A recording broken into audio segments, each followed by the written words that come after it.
Welcome to fresh சமையல். இன்றைக்கி நம்ம பார்க்க போகிறது ஓட்ஸை வச்சு அடை தோசை பண்ண போகிறோம். அந்த அடை தோசை செய்கிறதுக்கு தேவையான பொருட்கள் பார்க்கலாம். ஒரே அளவு எந்த கப்பில் அளக்கமோ அதே கப்பிலையே ஒரு கப் அளவுக்கு உளுந்து எடுத்துருக்கிறேன். அதே கப்பில் ஒரு கப் அளவுக்கு துவரம்பருப்பு எடுத்துக்கிறேன். அதே கப்பில் ஒரு கப் அளவுக்கு கடலைப்பருப்பு எடுத்துக்கிறேன். இந்த மூணையும் நல்லா கழுவிட்டு ஒரு 3 மணி நேரம் ஊற விட்டுக்கலாம். 3 மணி நேரம் கழித்து இது ஊறின பிறகு ஃபஸ்ட்டு மிக்ஸி ஜாரில் நம்ம ஒரு 2 கப் அளவுக்கு ஓட்ஸை நல்லா பவுடராக திரித்து எடுத்துக்கலாம். ஓட்ஸை திரிக்கிறது முன்னக்கூட்டி கொஞ்சம் லைட்டாக வறுத்து எடுத்து வச்சுருக்கிறேன். அந்த ஓட்ஸை மிக்ஸி ஜாரில் போட்டு பவுடராக திரிச்சிட்டு ஒரு பவுலில் மாற்றி வச்சுக்கலாம். இப்போ ஊறின பருப்பு எல்லாத்தையும் நம்ம போட்டு நல்லா மை போல் அரைச்சி எடுத்துக்க போகிறோம். நல்லா ஊறி இருக்கிறதுனால சீக்கிரத்தில் அடைபட்டுரும். கொஞ்சமாக மட்டும் நம்ம தண்ணி விட்டு அரைச்சி எடுத்துக்கலாம். இது கூட காரத்துக்கு 3 மத்தல், ஒரு 5-6 பூண்டு பல், சின்ன துண்டு இஞ்சி இதெல்லாம் போட்டு நம்ம அரைச்சி எடுக்கும் போது கொஞ்சம் அந்த வத்தல், பூண்டு, இஞ்சியோட காட்டம் நல்லாவே இருக்கும். ஒரு 1/2 ஸ்பூன் அளவுக்கு சோம்பு, 1 ஸ்பூன் அளவுக்கு ஜீரகம்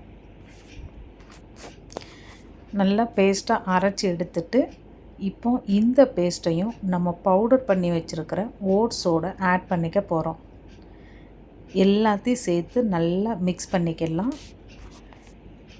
தண்ணி கொஞ்சமாக ஆட் பண்ணி தோசை மாவு பதத்துக்கு எந்த அளவுக்கு கலக்குவோமோ அந்த அளவுக்கு நம்ம கலக்கிட போகிறோம். இது கூட தேவையான அளவுக்கு உப்பும் போட்டுக்கலாம். ஒரு 2 ஸ்பூன் அளவுக்கு அரிசி மாவு ஆட் பண்ண போகிறோம். நல்லா தோசை சுடும்போது கொஞ்சம் மொறுன்னு தெரியும் அரிசி மாவு சேர்த்துருக்கிறதுனால. அரிசி மாவு சேர்க்கலைன்னா பயிரெல்லாம் நம்ம ஊற வச்சுருக்கும் போதே அது கூட ஒரு 2 ஸ்பூன் அளவுக்கு பச்சரிசியை ஊற போட்டு அரைச்சி எடுத்தாலும் ரொம்பவே நல்லாயிருக்கும். இப்போ இது எல்லாத்தையும் சேர்த்து நல்லா மிக்ஸ் பண்ணிவிட்டு ஒரு 2 மணி நேரத்துக்கு நம்ம அப்படியே ரெஸ்ட்டில் விட்டுக்க போகிறோம். ரொம்ப நேரம்லாம் புளிக்க வைக்க வேண்டியதில்லை. நல்லா பருப்பு அந்த ஓட்ஸ் எல்லாம் சாப்பிடும் போதே நல்லா மொறுன்னு இருக்கும். 2 ஸ்பூன் அரிசி மாவு ஆட் பண்ணிவிட்டு மிக்ஸ் பண்ணி வச்சுக்கிறேன். 2 மணி நேரம் கழித்து தோசை சுடுறதுக்கு ஒரு 10 நிமிஷத்துக்கு முன்னக்கூட்டி வெங்காயத்தை நல்லா சின்னதாக கட் பண்ணி எடுத்துக்கிட்டு கொஞ்சம் மல்லி இலையும் நம்ம கட் பண்ணி விட்டு விரவி விட்டுட்டு இதை ஒரு 10லேருந்து 5 நிமிஷம் ரெஸ்ட்டில் வச்சுக்கலாம். வச்சுட்டு இப்போ தோசைக்கல்லை அடுப்பில் வச்சுட்டு இது எல்லாத்தையும் நல்லா மிக்ஸ் பண்ணி விட்டுட்டு தோசை ஊற்றி சாப்பிடும்போது ரொம்ப ஹெல்த்தியான ஓட்ஸ் அடை தோசை சாப்பிட்றதுக்கு நல்லா மொறுன்னு இருக்கும்.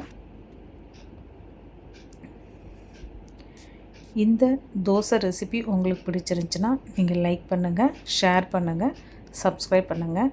இந்த தோசைக்கு ஒரு தேங்காய் சட்னி ரெடி பண்ணிட்டோன்னா சூப்பராக இருக்கும். தோசையை நல்லா கோல்டன் கலராக மாறி வந்த பிறகு நம்ம திருப்பி போட்டு எடுத்துட வேண்டியதான். சூப்பரான ஓட்ஸ் அடை தோசை ரெடி ஆயிடுச்சு. நீங்களும் ட்ரை பண்ணி பாருங்கள்.